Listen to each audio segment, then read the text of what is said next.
Okay, so guys, welcome to Humber's first roundtable for studio dramas. I'm Joel Delamonte producing this, and beside me we got Yolanta Santos, who is producing The Date. We got Antonio Stellato, who is DOP for The Date. We have Janella Cavas, who is art director for Toits et Toi. We have Thomas Valancourt, who is writer for #Connected. We have Noah Jackson, who is editor for The Date and Dr. Dova Do's and Don'ts of Child Delivery. We have Maddie Newell, who is sound recordist for Be a Lady, and we have Adrian Yiptung, who is director for The Date. So we'll get it right into it. Thomas, I'll start with you. First question was, what was it like writing a comedy for studio dramas? Hard, because you don't know when you're funny or not. That's really the hardest thing, I think.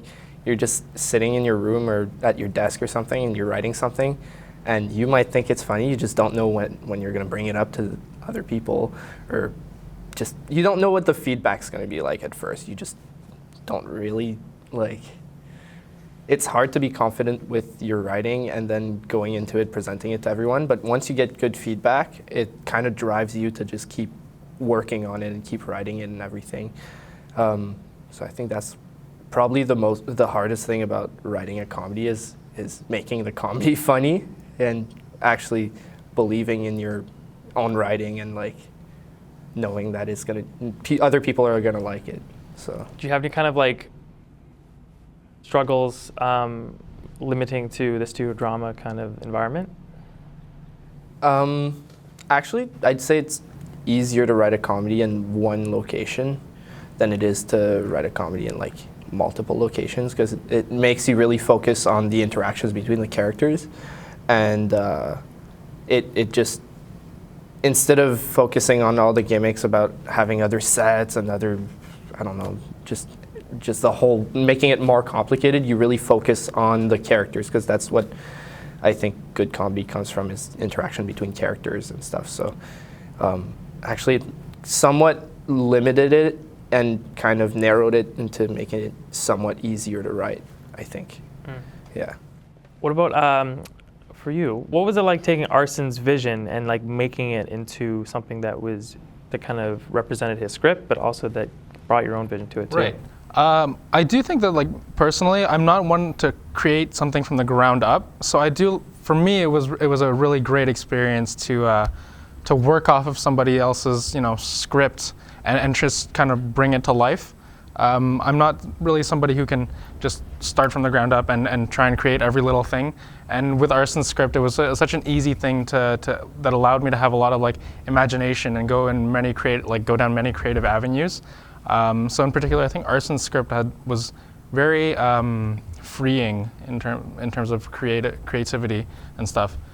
Did you kind of stick to the stage directions in the script, or did you cut them out? No, actually, we threw a lot of them out. There was a moment where in the script, in the original draft, he had one of the characters take a plate and throw it on the ground, and it was easy. One thing was that it was really clear in Arson's script that he saw it a particular way, and tried to write it in that script. So while I tried to stay as faithful as I could to many of the kind of things that he wanted to see in the script, just consulting with the crew, we had a meeting before the studio dramas even started to kind of gauge where everybody's abilities were, what their strengths were, what weaknesses were, and kind of adapt the script to that. Is something that we thought was pretty important. So we kind of removed that the plate smash, for example, because it kind of didn't make sense in the context of what we wanted to do. But I think that we overall it was kind of a accumulation of everybody's talents, the budget we had, the time frame and everything, and keeping it realistic that way. So in the end, we kind of just threw out all stage direction, and just kind of kept the lines. There was a moment, I think after draft 7, once Arson was happy with it and the faculty was happy with it, I took out all the stage direction and just wrote where they would be in the space, and then just had things the lines come in. And then Tony and I think we talked a bit about kind of blocking. We went through, I came up with the blocking, but then I would get Tony's input on how to shoot this, and Yolanda had input on narrative, and Noah as well for how it would edit together. So it was kind of a combination of everybody's input to create a blocking that worked for the crew, or worked for the story as much as it worked for the crew. What was it like working with a director as a director of photography? It's a very important collaboration, and every director and director of photography have a different relationship in, I don't want to say in responsibilities, but like in the weight of, say the camera or the lighting or like the overall feel. And I was like fortunate enough to be able to bring my references to the table and say like, I really think, and we were able to discuss this stuff, and we were able to say like, oh, like I was thinking the dance should be more like this, and then it was like a two-way street, and yeah, it's just yeah. Did you guys ever struggle like with communicating at points? We had like obviously as I think any pair does, we've had like creative butting heads sometimes. Like I think for us it was actually quite minimal. We were on the same page for a lot of it, but like in general, like we were able to share ideas pretty openly because there were times like I personally knew I had confidence. Like I think that one of the main things is like having confidence in your crew, and I had confidence in like what Tony was doing. So I never really had to go and like kind of micromanage because I felt that would just kind of worsen any type like Tony's work output, because I knew he could do a great job and he ended up doing a great job. So like literally no reason to really intervene or question what he was doing. It wasn't very much butting heads. It was like pitching ideas and like back and forth. And one thing I was appreciative of is that like Adrian, like the director, he would pitch ideas to me as well. It wasn't just like, oh, this is the way I see it, this is going to be the best way to do it, because a lot of time having that discussion back and forth finds what's going to be the greatest idea. So even if he visioned it one way or I visioned it one way to begin with, like through discussing or through watching references or bringing up YouTube videos, that would be the best way to actually find like, oh, maybe this will work better. So yeah. It was more about, it wasn't really butting heads or like, whose vision's going to make it in or whatever. It was more a matter of just a conversation back and forth. Yeah, because sometimes, compromise is always good, I think, to never kind of outright deny somebody's idea. But it can go kind of both ways. But for us, compromise ended up being the best option. But sometimes compromise kind of makes it the worst of both. Like we ended up, I think, taking the best of both of our ideas and putting it together. But sometimes it can go the other way, and you take kind of the worst of both ideas, and it just ends up being worse than the other. And that's where, yeah, I can't speak for you, but it didn't even feel that much like a compromise by the end of it. It just felt like we found something we were happy with. Mm-hmm. Well, along the lines of that, like coming from our previous projects where we had smaller crews, what was it like working with bigger crews and getting input from like gaffers and electrics and grips instead of just doing it yourself? Well, as the DOP, you have to coordinate with a lot more than just the lighting team or more than the camera team. You have to coordinate with like the art team. You have to coordinate obviously with the director, and you have to talk to the producer. And I feel like that's one thing that I wish I was a little bit more prepared for, because I had no problem being able to know like, okay, I want it to look like this. How do I watch things, find out how to make it look like this? But I feel like the hardest part for me was, making sure I'm on top of, or not, that I'm discussing well with the art team, right? Because that influenced lighting so much. So it's something that you're not entirely prepared for, and you can kind of go off into your hole and just focus on what are the lights going to look like, what's your scene going to, what's the feel of the scene. But then, you'll be weeks and weeks into this, and you'll be like, wait, do the art people even know I want to do that? And it's something that, if I had a second time going through it, something I'd be way more on top of. That would be the biggest struggle for me. Like that was the biggest obstacle. Working as a producer, we've had small crews leading up to this. What was it like producing such a large crew of like maybe 20 people at this point? Yeah, the main crew is around 20 people, and then you have the construction people, which are kind of like a separate crew of around the same amount of people. So, the way the crews work is that some keys are already assigned to you at the beginning of the semester, so those people you can't really, you have to work with them. But then, specifically for our crew, because we did have a lot of our keys that I'd never worked with, but I knew the kind of people they were and how they worked. So for me, it was basically trying to find the rest of the crew, like everybody working under Tony, everybody working with my PM, boom ops, was always trying to find people that could work well with their keys, and that there was always someone, even if they were working with people that they didn't know, that there was someone on set that they did know, so that if there were problems, if they didn't feel comfortable, there would be someone there for them. So it was always kind of like finding the balance in between people that had never worked before together, but that they could work together, while at the same time being able to work with their supervisors or the keys, right? So the people that they were answering to could also talk to them directly and could have a working relationship. So that is honestly the biggest thing about producing the dramas, is finding a crew that can work together and that can communicate, and that when there are problems they can bring it up to your attention, because that is 90% of the work. Because if people can do their jobs, you're just babysitting. You're just be like, okay, did you do this? Okay, cool, thanks. That's it. What do you think is like some important characteristics of a good producer? I'm gonna be cliche and say communication skills. Obviously, you have to be able to talk to everybody, no matter if you have a work with them or not. And some people react differently to some things. Like, I can go to Tony and be like, yo, I'm sorry, I have to get rid of all your budget, find a way around it, and he'll be fine with it.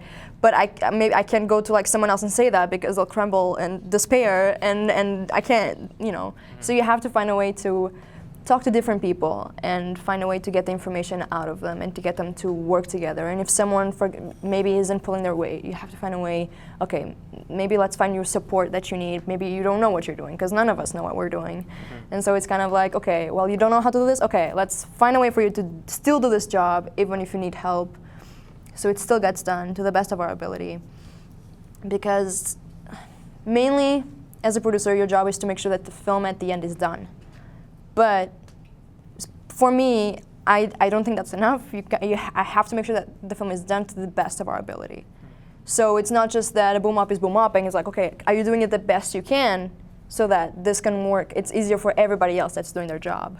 And that's kind of like getting the best out of people, so that whatever ends up in the end is the best that we could have, and we don't think about it and be like, oh, I wish I could have done this better, which you always do, but at least you're not like blaming it on someone else. Like, oh, I wish my boom op had stood 5 feet closer to the person. He was on the other side of set.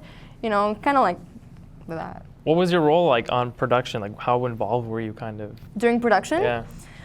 Well, in pre-production, it was very easy because the crew was always on top of it. So I knew that going into production, everybody was as prepared as they needed to be. And Leo, our first AD, he was on top of the crew, so I knew that I didn't really have to be on set. I didn't want to really be on set, because I knew like Leo would feel the pressure, and I kind of wanted to let them do their thing. I trust them to do their job. I would come in every once in a while, check how things were going. Sometimes I'd stay because I'd like to see how the shots were done, because some sets were really cool, right? So I'd stay. If there were problems, I'd just give ideas on how we could fix them. Sometimes it worked, sometimes it didn't, and it was, yeah, and when everything was going okay, I'd leave the set, let them do their thing. An hour later, I'd come back, check on them, like, okay, you're doing good, I'm walking away. Like, what were you doing in the meantime? I just in the production office, because so we have the set and we have the production office, where all our craft is, people that aren't working are waiting there, extras are waiting there, actors are waiting there, and no matter what, you have to do paperwork.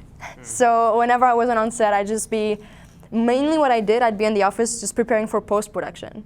So I did my post schedule, which is where you organize all your post deadlines, everything that needs to be handed in, organized all that. You just kind of have to always be one step ahead, and so whenever I had free time, that's what I was doing. I was always like, okay, what do I need to do so that I don't have to do it a week from now? Makes sense. Yeah. So like, from studio dramas, usually art direction is given like the biggest budget. So what was it like dealing with a budget that big, and you've never kind of done this before? No, it was fun. It's fun being given money. Doing shopping. No, for sure, yeah. Art department gets what, like half the budget? More so? Yeah, no, it's crazy. Especially because you kind of start with this giant vision, and you know how everything is going to look, but then when you actually sit down and kind of, you know, fill in the pieces, how many things you actually need to get, that's really great. I would say, if anything, like, are you asking for like advice? Yeah, well, what would be if you were to give future art directors any advice to dealing with a budget that big, like, what kind of advice would you give them? I would say start big and then work your way down. Make a list of everything that you want, even though you know you're going to go over budget, make that list and then decide what is expendable. I would say Who do you communicate to, like the director and like the producers? yeah, communicate to every kind of key head, because you do need that relationship, that communication within each department to make everything cohesive. And then decide what is good to take out, because I feel like, especially because you're given the most money, to utilize all of it. Like in the end, it isn't really kind of a competition on how much or what kind of film we can make with the least amount of money. Like we're given all of this opportunity, really.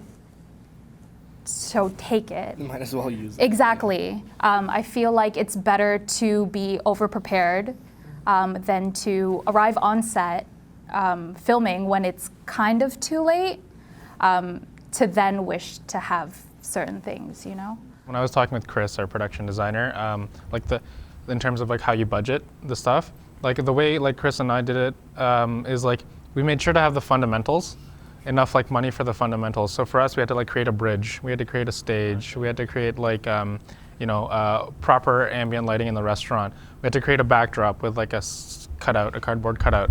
So those were the first things that we had to check off, and we're like, we absolutely need those. And because like we kind of had to work with like 3 sets, I think that our art budget ended up being like pretty big.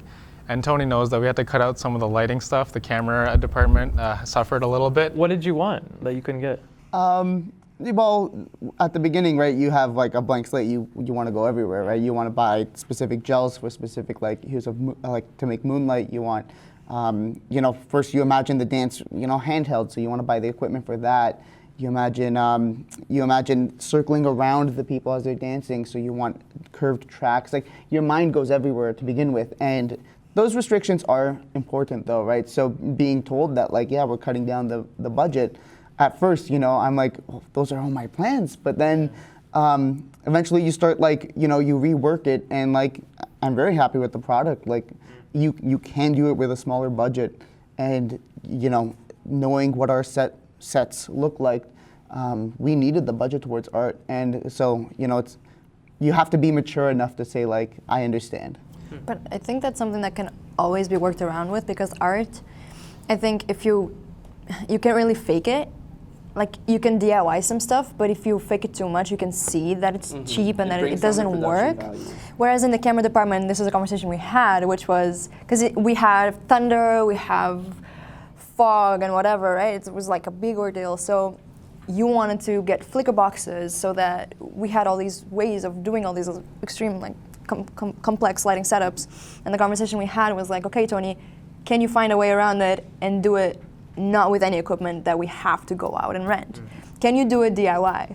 Can you have someone flicker the switches? Can you have, it was always a way of finding ways around it, because I think the camera department, even though it's so nice to have all the equipment, if you can't afford it, there's always a way of doing it. Yeah. And you just have to kind of like, it's hard to get there, but I think if you have like the right crew and the right people brainstorming, you can always find a way around it. Whereas art, you can't really fake it because you see it. On that note, I wanted to say that there's also a surprising number of things, and obviously don't fix it in post, but there's a surprising number of things that little tricks you can add. Like for example, we wanted, as you said, the flicker boxes for candles, and then we find, okay, if we need to make some candles stop, right? You can freeze frame those specific parts of the frame, and you can just do, if you have a lock off shot, like there's little tricks you can find, and it's about knowing those tricks and learning those tricks, and then more so for other things like the lightning, just testing and making sure that those are going to work on the day. And yeah, so there's you're right, there's always a way around it. Like it's nice to have a huge budget, but then at the same time, it was really eye-opening, but it was a really great experience to at the same time be told, in the moment you're like, yeah, I want a budget, but it's a great experience afterwards when you're like, yeah, we did this, and we made lightning appear, we had rain, we had fog, we had everything, and the camera did it with just what we had here at Humber. So that's pretty amazing. And I think it's much more rewarding too, because you could go the easy way out and go get all the stuff and all these toys, but if you actually find a way to do it, it's so much, at the end of the day, you came up with it, and it was your idea, and you made it work. even though you didn't had all these things that you wanted at first, right? For example, Tony, you were saying you don't want to like say like, oh, we'll fix it in post, but some stuff like there's a dream sequence in Kitchen Counter where it turns really like pink, it turns like magenta, and we had to use magenta gels. We used every single magenta gel we could find. Everyone brought their gel kits and everything, but at the end of the day, it just wasn't it wasn't pink enough. And it kind of looked washed out. It was kind of like there was a pink hue on the look. But once we got to color correction, we were able to just really tune it to exactly the look we were looking for. We already had the basis for it, which was good, because if we started from our regular lighting, it wouldn't have worked. So it was good that we went and put the gels in there, and then we just kicked it up a notch in color correction, and then we got the look we wanted, because on set it wasn't necessarily the exact look we were looking for. So it was really, you don't want to say we'll fix it in post, but sometimes there's stuff that you just have to take it to post. Know That's your just how it options. is. Yeah, exactly. Know your options. What do you think? I mean, it's such a, for us as in the film program, it's so easy. Like, it's just a known statement, fix it in post. Like, what do you think it is?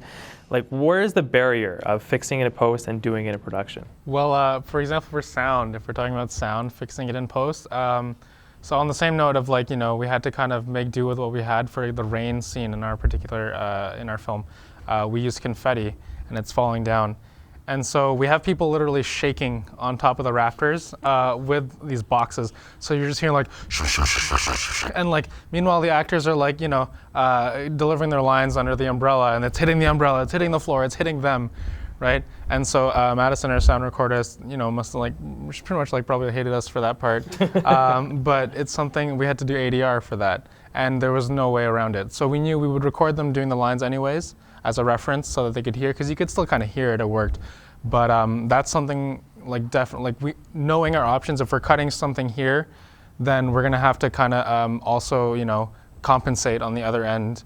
And that was one thing for sound we had to fix and post a lot, one of the heavy things for us.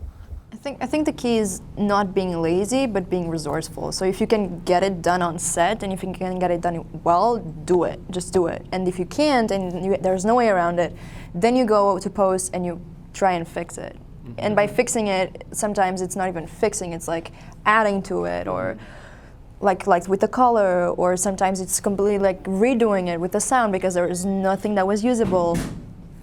So it's about like knowing what works and what doesn't, and where to spend your time, because our time for post is limited, and our pre-production time is limited, and our production, we have 3 days to shoot it. So it's about where can we spend our time very wisely, and where are our strengths, because if we can't do ADR well, there's no point in doing ADR well. If we can't do VFX well, if we don't have a strong VFX person, let's not do VFX, right? You have to know your strengths and kind of play out of that, and so that also depends on your crew.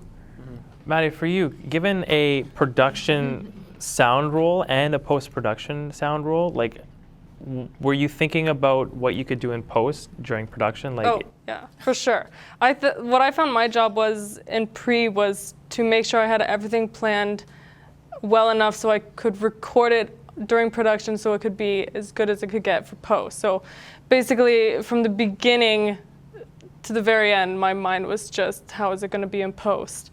So like in pre-production, I made a sound design, sound breakdown, marked all the little sound effects that people wouldn't really consider, like picking up a can of hairspray or something, and making sure that I made an effort to try to get it recorded on set, so when we go into post, we can just bring it in, because there's fully an ADR that you can do in post, but as we all might know, sometimes it doesn't sound legit enough.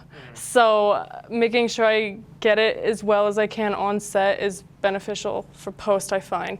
Especially, I was a dialogue editor, so I didn't want to have a lot of ADR lines, because we did have a couple, and we ended up only using like 1 out of the 7 or 8 that we recorded, just because it doesn't sound the same. So my job as an on-set sound recorder was basically to make it as easy as I could in post. did you run into any problems during production on Be a Lady? Yeah, I was on Be a Lady, and so in that film we have a woman growing a beard overnight, so the whole second over the 3-day shoot, 2 days she was wearing a beard. We couldn't lav her with a beard, so we had to rely on boom completely for her for the 2/3 of the production. But thankfully, I had really great boom ops who were focused on getting the best sound we could from her, and we ended up only ever having to use, like I said, one ADR line from her, which is. Oh, so you used an ADR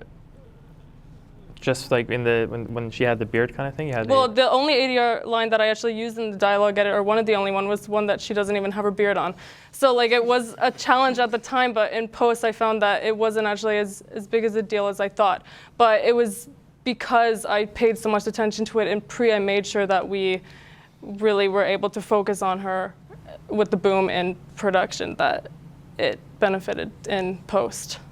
Well, Noah, as an editor, you're seeing this footage every day. You're seeing all these different like ways how it's coming together.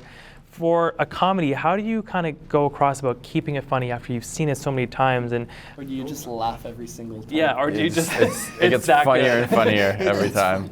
Maybe I'm just losing my mind. No, I think after seeing it so many times and watching through and seeing the million different takes that you do for every joke from the different angles, it does kind of break down in your mind, and you do lose track. Like I don't really laugh at any of the jokes anymore, or I don't find like the emotional toll on the other one as much, or like the you know. But I think as an editor, you just need to take a step back every once in a while and reapproach it, or even invite someone who hasn't seen before with unbiased eyes and just kind of ask what their take is of it.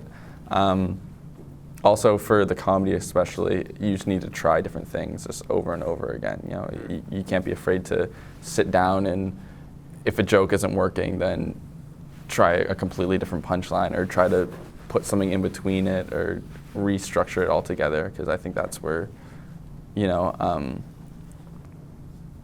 in the sense of like, you know, the writer has it and they write their jokes and it's supposed to be in order, and then the director goes and they put their spin on it. I feel like that's where the editor can put their spin on it too, is if it's not working or if something could be funnier, that's the time that you need to put your own little taste in it. Can you talk about what your role was on production and like how, like what did you do? Right, so this year during production, I was also the script supervisor for the films I worked on, and that's a completely different role in the industry. It's just they needed to give me a job during the production and during post-production as well. And those two went hand in hand. And usually what the script supervisor does, they're also called the continuity person. So they keep track of continuity on the set. So if an actor's holding something in the right hand and then they're holding something in their left hand in the next take, which is like 2 days later that you shoot it from a different angle, then I'm the person who should be keeping track of that. Also, because the director's paying attention to the actors and the DOP's paying attention to the lights and the assistant director's making sure everything's running on time and everything, I'm the one who really has to vision how the edit's gonna cut together, and I'm looking at each of the shots and being like, will this flow? Can I cut together? Will it, is there gonna be like jumps and where people are standing and stuff like that? Yeah, and also this script supervisor is supposed to be the representation of the writer on set too. So if the writer isn't there, if they sell their script to someone else to do it, or if they're not on the production in this case, it's my job to make sure that if Tom wrote in that he's wearing a red shirt, I make sure that they're wearing a red shirt, or if certain things are supposed to be depicted a certain way and give a certain emotion, I should be the one who's paying attention to that. Like Adrian as a director should be saying, like, making that happen, but if it's not, then it's my responsibility to make sure that the message is getting across that the writer wrote in the first place. And then I think the equivalent of like the script supervisor on set for audio is like the sound recordist. That's something like, especially because at least like in the same way that we have like a monitor and two people are watching it, the sound recordist is the only person listening to the audio, how it's being recorded, right? So having Madison being able to confirm whether a take was good in terms of audio, because like if you have a take that looks great, the acting was phenomenal, the lighting was great, but it sounds like completely terrible, it's pretty much not like a usable take unless especially if your actors can't do ADR. You know, you could have had the best take in the world, but if the sound is bad, then it's not usable, right? So having somebody there also to justify that, like, or to reassure you that sound was good, levels were fine, the intonation and like nothing clipped, you know, that's also another thing. I don't know if you can speak about it, Maddie, or something, but. Yeah, well, I found that Joel was my script supervisor. I got to sit beside him.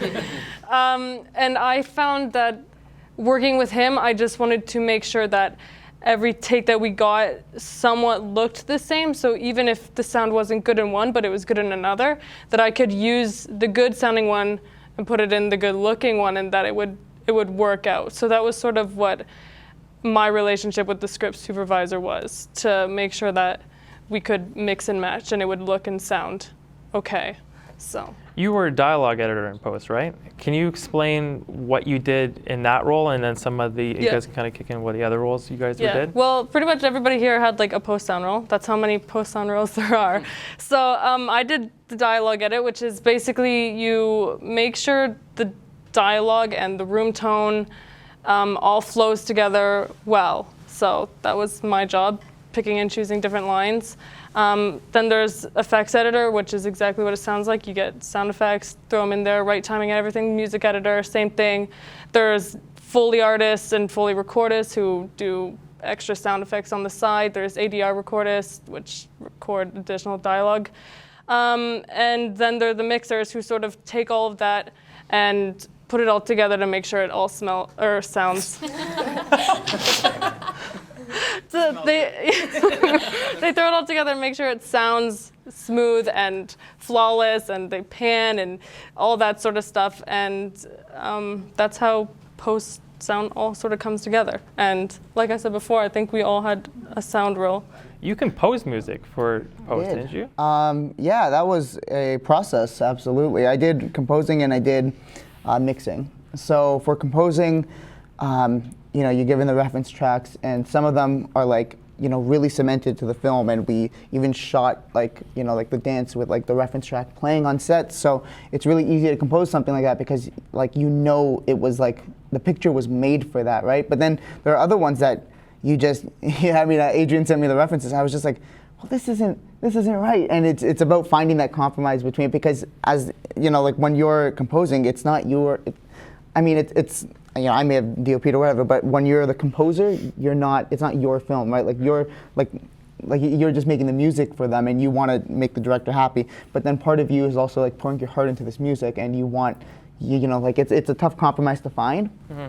And then for mixing, you know, the sound effects editor has their problem clips, and they're like, okay, I'm going to send this to the mixer, and the sound effects editor sends it to the mixer. And the music composer is like, okay, like here are tracks, like I hope it works. Send it to the mixer, and then you gather all of that, and you're just like, it's a lot of work to be done. Like you got to fix all these clips, and you got to, you know, like make things sound like different things, and just by the end of it, like, you know, you're like, okay, 9 hours, we're going to do this, and then you're there for like triple the amount of time, and you're there like, you know, until like 1 a.m. every day. But like post sound was such a process. I felt like as much, like, well, almost as much went into that as it did for me into lighting, because of just, it was just every day you're working at it. But as for the music, yeah, that was really, like I've composed before for like Humber films, and it's always just it's a different process every time. Yeah.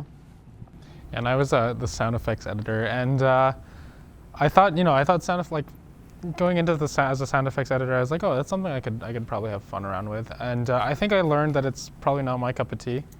I had a good time doing it, and I think that I'm pretty happy with the work that came out of it. But the process is a lot of, you know, finding the right sounds for things, which means like you're going to be listening to curtains being pulled, like, you know, like, I don't know, a good like 50 times or something, right? And then you're deciding whether or not that curtain pull is the right one.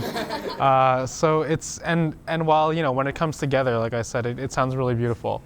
But for me, the idea of having to listen to the same sound at different rates, different speeds and stuff, it's like, it just wasn't my sort of thing. But I think, well, it's definitely an important aspect of the film, but probably not for me again, I think. I'll leave it to the professionals.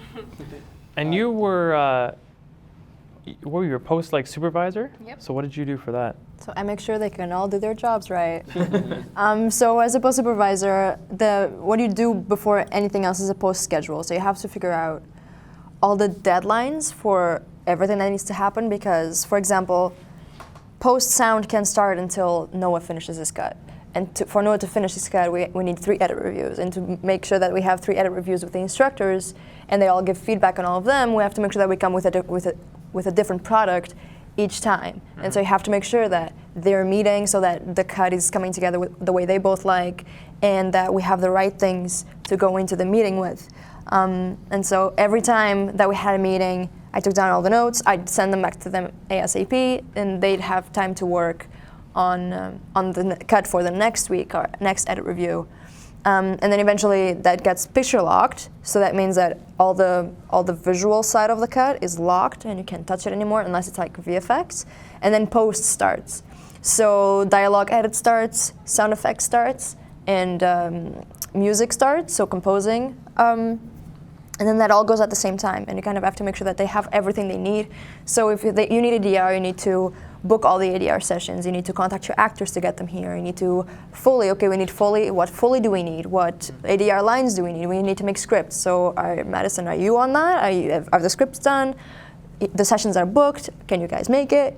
Like it's kind of like arranging everything, giving them the tools so they can do their jobs. Because otherwise, they're going to be scrapping for things. And the thing is, there's 8 films, and 8 films need to do all that. So you need to make sure that you book everything in advance so that you don't, you have the tools, you have the rooms, you have the microphones, because there are specific microphones for ADR sessions.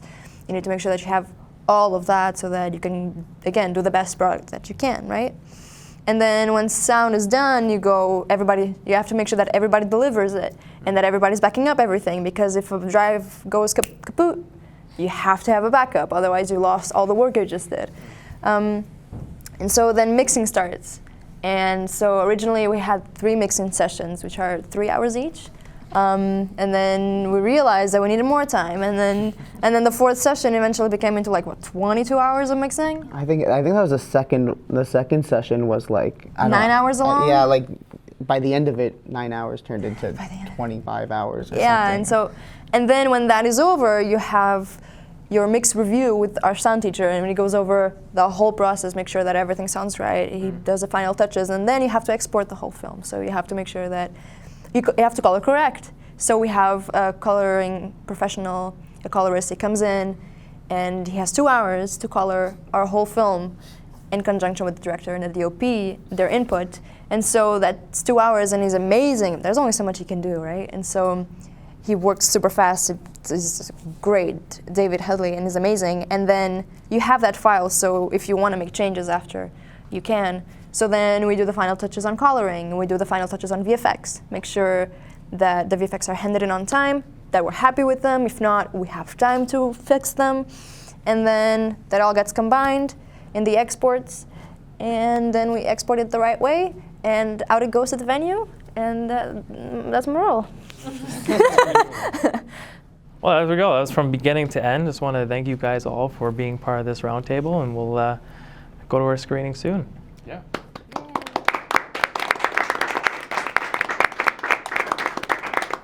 And wrap.